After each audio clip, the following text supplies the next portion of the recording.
At 20, Polly Vance was an orphan twice over, left with nothing but a deed to a forgotten cave in the bluffs above Willow Bend. They gave her until the spring floods to abandon it, a deadline they considered a kindness. But her grandfather had left her something else, something that couldn't be written on a deed or measured in acres. He had left her the knowledge of the river. Stay close, and let us know in the comments where you're watching from. From the county road that ran along the valley floor, the Vance property was little more than a rumor of rock and scrub oak clinging to the face of the limestone bluffs. It was late February of 1888, a year that had begun with a damp, persistent chill that promised a difficult spring for the river town of Willow Bend. The river itself, a placid brown ribbon in summer, was already swollen and gray, its edges creeping into the low-lying pastures. To a traveler passing by, the bluff face looked inhospitable, a sheer wall of pale stone fissured with age, offering no purchase for plow or foundation. But halfway up, tucked beneath a heavy overhang of rock, was a dark opening, and from a thin, almost invisible crack in the stone above it, a faint wisp of wood smoke feathered into the damp air. This was the entrance to what the town called Polly's Folly, and the smoke was the only sign that she was still there. She had been there since the reading of her grandfather's will 2 months prior, a proceeding that had finalized her status as a public curiosity and a private burden. Inside the lawyer's office, the air had been thick with the smell of wet wool and stale paper. Mr. Silas Croft, a man whose benevolence was as thin as his hair, had laid the deed on the polished surface of his desk. He had not slid it toward her. He had placed it, like an unwanted object. Beside him, seated with the rigid posture of civic authority, was Mayor Thompson. The property, as you know, consists of 4.5 acres of unimprovable bluffside land and the cavern system within, Croft had stated, his voice devoid of sympathy. Your grandfather, Elias Vance, held the title free and clear, and it now passes to you. As the town's legal counsel, and as a friend to your late parents, I am obligated to advise you that it is worthless. He had a secondary document ready, an offer from a consortium of town businessmen for the sum of $50 for the quarrying rights. It was, he explained, a generous offer, a way to give her a small stake to take with her when she moved on. Where would I move on to? Polly had asked. The question was not an appeal, but a point of fact. She had no one left. Mayor Thompson had cleared his throat. A young woman of your character can find work. A position can be found, but you cannot stay there. The place is not fit. When the thaw comes, the lower entrance will be underwater. It happens every spring. This year, the old-timers are saying, will be worse. We are giving you until April to vacate. They did not see the young woman before them. They saw a problem to be managed, a loose thread to be tidied away before the season turned. She was small for her age, with quiet hands that rested in her lap, but her gaze was steady. She looked at the deed, then at the men who believed they were deciding her future. I'm not selling, she said. The words were not defiant, merely declarative. She stood, took the deed from the desk, and walked out of the office into the muddy street, leaving the two men in a state of shared, silent disbelief. She had not moved on. The town of Willow Bend settled into a posture of patient waiting. They were not cruel people by their own measure, but they were practical. They understood the river. They knew the signs. The snowpack in the northern mountains, reported in the Weekly Gazette, was the deepest in a generation. The ground was saturated from a wet autumn and a mild, rainy winter, leaving nowhere for the coming meltwater to go. Old Man Hemlock, who had lived by the river for 80 years and lost 2 barns to it, declared that God was planning to wash the valley clean. The consensus in the general store and at the church social was that Polly Vance would be gone by the end of March. She would come down from her cave, defeated by cold and hunger, and accept the charity she had so foolishly refused. For a time, they watched her. They saw her small figure walking the 2 miles into town for supplies, her list always modest: flour, salt, lamp oil, a small bag of oats. Mr. Gable at the mercantile would fill her order with a funereal slowness, his eyes full of a pity she refused to acknowledge. The women of the quilting circle offered prayers for her deliverance, which was their term for her eviction. Then, as the weeks passed, they stopped seeing her as much. The trips to town grew infrequent. The wisp of smoke from the bluff was the only evidence she remained. The town's pity began to curdle into a kind of grim justification. She had been warned. She had been offered help. Her stubbornness was a sin of pride, and the river would provide its inevitable correction. Mr. Croft and the mayor made quiet inquiries. They spoke to the freight agent, confirming no ticket had been purchased in Polly's name. They instructed Mr. Gable to extend her no credit, a formality, since she had never asked for any. Their actions were not overtly hostile. They were simply tightening a net of civic logic. The girl would be removed for her own good, and the quarrying operation, which would bring revenue to the town, could proceed. They were ensuring the inevitable would happen on schedule. Polly, in her solitude, was aware of their calculations. She felt the town's gaze on her back when she did venture down, a weight of collective expectation. But she was not occupied with their opinions. She was occupied with her grandfather's work. In the main chamber of the cave, cool and silent, she had unrolled the brittle pages of his journals. They were filled not with words, but with numbers, diagrams, and dates, going back 50 years. There were tables tracking the river's height against rainfall and snowmelt. There were sketches of the cave system itself, not as a simple dwelling, but as a complex hydrological machine. He had mapped the fissures, the hidden springs, the high water marks from floods that predated the town itself. One entry, dated from a spring storm 20 years before, was underlined. April 12, 1868. River crest 19.4 feet. Lower entrance submerged. Chamber 2. Dry. Spring flow steady. System holds. Below it, in a hand made shaky by age, he had written a final note. She must learn to read the stone, not just the water. Polly was learning. She was not waiting for the flood. She was calculating its arrival. The knowledge had not come from a book or a schoolhouse. It had been given to her on a summer afternoon, when she was 10 years old, her hand held firmly in her grandfather's. Elias Vance was a man the town had never quite understood. He was not a farmer, though he kept a few goats and a terraced garden on a sunlit ledge of the bluff. He was a stonemason by trade, but his real work was the study of the earth itself. He saw the world in layers, pressures, and slow, immense movements. He smelled rain on limestone, and knew how long it would take to reach the aquifer. The townspeople saw an eccentric old man who had chosen to live in a hole in the ground. Polly saw a man who lived in quiet conversation with the world. That day, he had led her deep into the cave, far beyond the main chamber where they lived. He carried a single lantern, its light dancing across the damp, glittering walls. He stopped in a cavernous gallery and held the light high. "Look," he said, his voice a low rumble that the cave seemed to understand. He pointed to a series of faint, dark lines on the stone wall, running horizontally at different heights. "These are the river's memories, Polly. Each one is a flood. This one here." He touched a line just above his head. "This was the year I was born, 1811. The river came all the way up here. It filled this whole chamber, but it never touched the place we sleep." He led her up a winding passage carved from the rock, the air growing cooler and cleaner. They emerged into a smaller, higher chamber. In one corner, a trickle of pure, cold water emerged from a fissure in the rock, spilling into a stone cistern he had carved. "This is the heart of it," he told her. "This isn't river water. This is the bluff, weeping. The rain falls on top of the ridge, 100 feet above us. It filters down through 1,000 cracks in the limestone, slow and clean. The river can be a muddy torrent, but this spring will always run clear." He explained the principle that would one day save her life. The bluff was not a solid barrier fighting the river. It was a sponge. Its immense, porous body absorbed the pressure of the rising water, diffusing its force.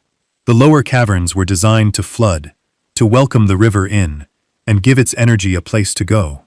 The living chambers were high above that point of surrender, protected not by their strength, but by their intelligent placement.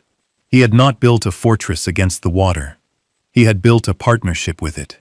People in town, they build their foundations strong and their walls high, he said, his hand resting on the cool stone of the cistern. They think they can tell the river where to go. But the river was here long before them, and it will be here long after. You don't fight it. You understand it. You give it what it wants, down below, so you can keep what you need, up here. He had tapped his forehead. They can take your land. They can take your house. They can't take what you know. She had stored the memory away, a child's lesson in the strange ways of a beloved grandfather. She had not understood then that he was giving her the one inheritance that could never be seized by lawyers or washed away by a flood. Her work began on the first day of March. It was methodical, a physical translation of her grandfather's journals. The town saw a foolish girl clinging to a rock. The rock saw the quiet, determined labor of its rightful heir. Her first task was to clear the lower chambers, the ones designed to flood. Over the years, debris had collected, fallen rock, old timbers, the accumulated detritus of seasons. She worked with a wheelbarrow and a shovel, her hands, soft from a year of mourning, quickly blistering and then hardening. She hauled a winter's worth of rubble out onto the ledge, not fighting the coming water, but clearing a path for it, just as the journals instructed. Next, she turned her attention to the living system. She climbed the passage to the high spring and scoured the stone cistern until it shone, ensuring the purity of her water source. She calculated its capacity and the rate of its flow, measuring it against her own needs and those of her small flock, 2 milking goats and 6 chickens. She moved them from their lean-to on the outside ledge into a secure pen her grandfather had built in a dry side cavern, well above the highest flood mark. There, with a store of hay and oats, they would be safe and warm, their body heat a small but meaningful contribution to the cave's stable climate. She inventoried her food supplies. The root cellar, a deep pit carved into the cave floor, held potatoes, carrots, and onions from her fall garden. Shelves drilled into the rock walls were lined with jars of preserved beans, tomatoes, and pickled beets. Smoked hams and bacon hung from iron hooks in a cool, ventilated chamber, wrapped in muslin. She calculated her stores not in terms of weeks, but of months. This was not panicked hoarding. It was a calm accounting of a system designed for self-sufficiency. Her days were timed by the movement of light. In the mornings, she worked outside, securing the heavy wooden shutters over the glass panes in the main entrance, and reinforcing the stone retaining wall on the terrace. In the afternoons, as the chill drove her inside, she worked on the internal systems. She cleaned the flue for the small cast-iron stove, ensuring a clean draft up the natural rock chimney. She stacked her seasoned firewood, hickory and oak, cut and split the previous summer, in a high, dry alcove, calculating she had enough to cook with for 60 days. She devised a system of polished tin plates, angled near the entrance, to reflect the spare winter light deeper into the main chamber, conserving her precious lamp oil. Each task was a conversation with her grandfather. As she chinked the mortar around the stovepipe, she remembered him explaining the importance of a perfect seal to prevent smoke from filling the enclosed space. As she checked the seals on her canning jars, she heard his voice, reminding her that a winter's work could be lost to a single bubble of air. She was not merely following instructions, she was inhabiting his knowledge, making it her own through the labor of her hands. She worked in near silence, the only sounds the scrape of her shovel, the rhythmic knock of a hammer, and the soft murmur of the goats. She was invisible to the town below, and she treated that invisibility as her most critical asset. The first test came not with a roar, but with a whisper. On the evening of March 22nd, a steady, warm rain began to fall, melting the last of the surface snow. All night, it drummed against the bluff, and by morning, the river had transformed. It was no longer a body of water contained by banks, but a churning, muddy expanse that had devoured the lowlands. The creek at the base of Polly's Bluff was a raging torrent, carrying branches and debris. From her terrace, she could see that the county road was gone, and the fields belonging to the Miller family were a brown lake. The water was rising, and it was rising fast. Following her grandfather's charts, she knew what would come next. She did one last check of the exterior shutters, then sealed the main door from the inside, plunging the chamber into the dim, reflected light of her tin plates. The air grew still. The roar of the flood suddenly muffled. She retreated deeper, up the stone steps to the main living chamber, her small flock already secured in their high cavern. She lit a single lamp. The only sound was the steady drip of the spring into the cistern and the soft rustle of the goats in their hay. For hours she sat at the small wooden table her grandfather had built, the journals open before her. She was not afraid. She was attentive. Around noon she heard a new sound, a low, gurgling sigh from the direction of the lower entrance. The river had arrived. She took her lamp and walked to the top of the passage leading down. The water was a dark, swirling mass filling the lower chamber, climbing the stone walls. It rose steadily, just as the charts had predicted a 20-year flood would. It submerged the first set of steps, then the second.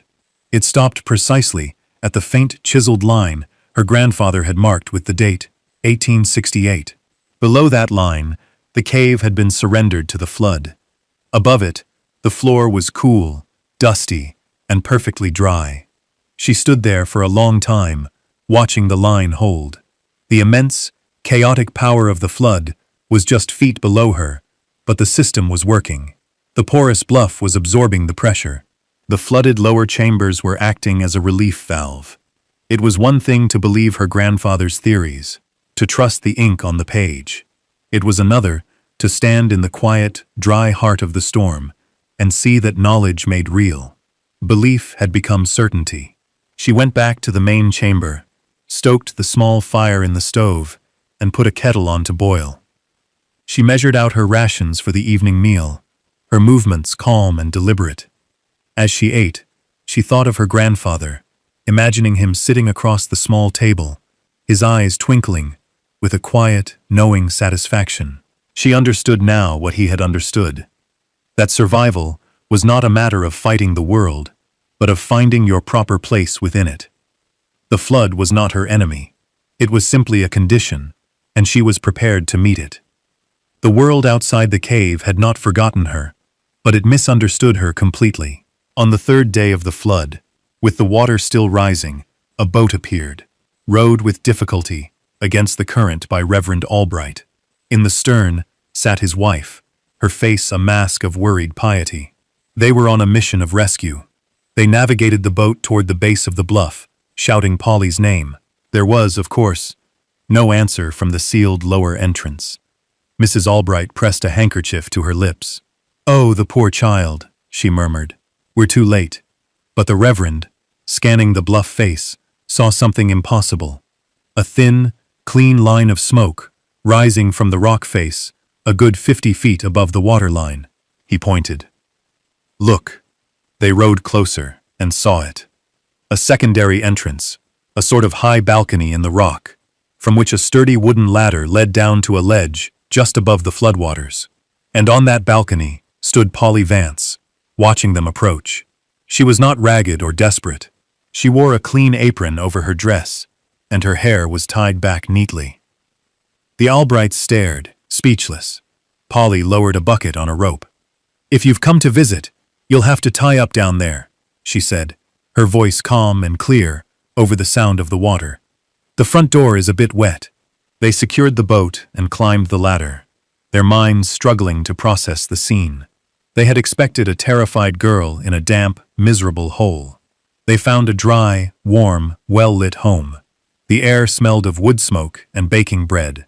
The goats bleated from their clean pen. Jars of food lined the walls like soldiers on parade. Mrs. Albright saw the neat cot, the tidy table, the quiet competence of it all. She could not reconcile it with her idea of charity. We came to take you to the shelter at the church," she stammered. "We were so worried." "I'm managing fine," Polly replied, offering them a cup of hot tea brewed with water from her spring. "But I thank you for your concern." They left an hour later, more confused than when they had arrived. Their report to the town was a jumble of contradictions. The girl was fine, Her cave was a fortress. She had goats and food, and seemed to be in no danger at all. The town did not know what to make of it. Their pity had been rejected. Their narrative overturned. 2 days later, a second boat arrived. This one carried Mr. Croft and the town sheriff. They had come not to rescue, but to officiate a tragedy. They expected to find the cave battered, Polly ready to surrender her deed in exchange for a ride to safety. They found the same scene of impossible order. Croft's face tightened as he took in the evidence of her survival. This was not how the story was supposed to go. "The river's not done yet," he said, his voice cold. He gestured at the churning brown water. "The crest is still 2 days away. It'll come up another 10 feet. It was not a warning. It was a threat. He was counting on the river to do the work he could not. The sheriff looked uneasy, his eyes darting from Polly's calm face to the deep stores of firewood. He saw preparation, where Croft saw only defiance. Polly simply looked back at the lawyer, her expression unreadable. She did not argue or plead. She did not need to. Her silence was more powerful than any words. "We'll be back for what's left," Croft said, turning back to the boat. They rowed away, leaving Polly standing on the high ledge. She watched them go.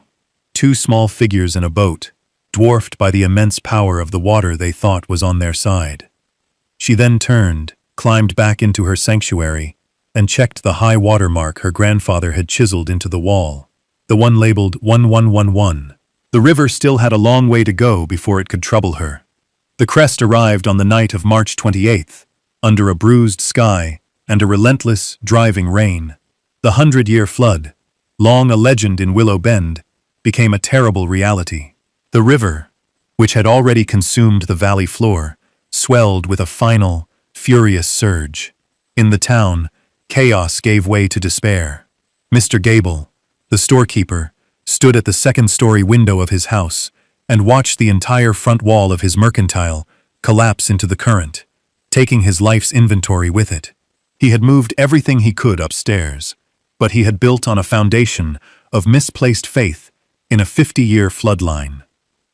The Miller family, whose farm was the first to disappear, had taken refuge with relatives in what they thought was the safest house in town, a brick structure on a small rise. But the flood did not respect their calculations. The water undermined the foundation, and they were forced to scramble onto the roof in the middle of the night, clinging to the chimney stack with their terrified children, the house groaning beneath them. The church, which Reverend Albright had declared a sanctuary, proved fallible. Water seeped through the floorboards, rising ankle-deep, then knee-deep, in the main hall where dozens of families had gathered. The old stone foundation, which had stood for a century, began to weep, and a long, jagged crack appeared in the north wall. Panic, cold and sharp, began to spread faster than the water. Meanwhile, in the bluff, Polly's world was an island of profound calm. The roar of the flood was a distant, muffled thunder.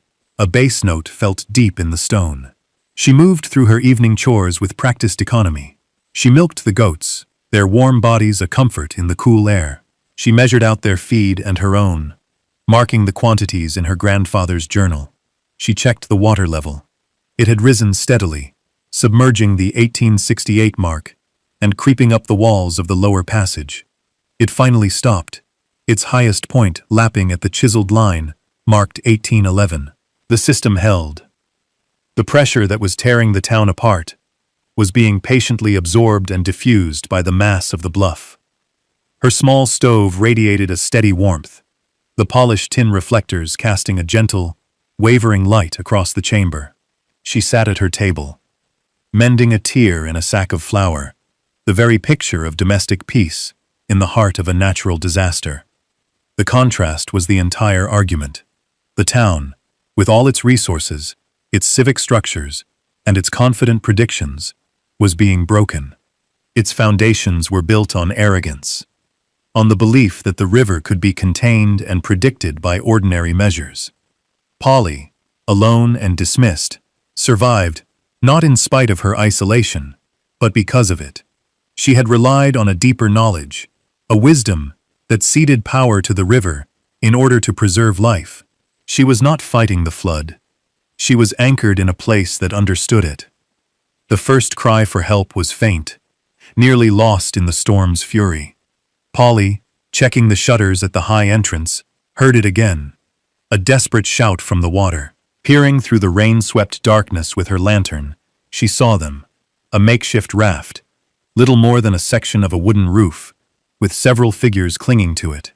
It was the Miller family, their home having finally broken apart beneath them.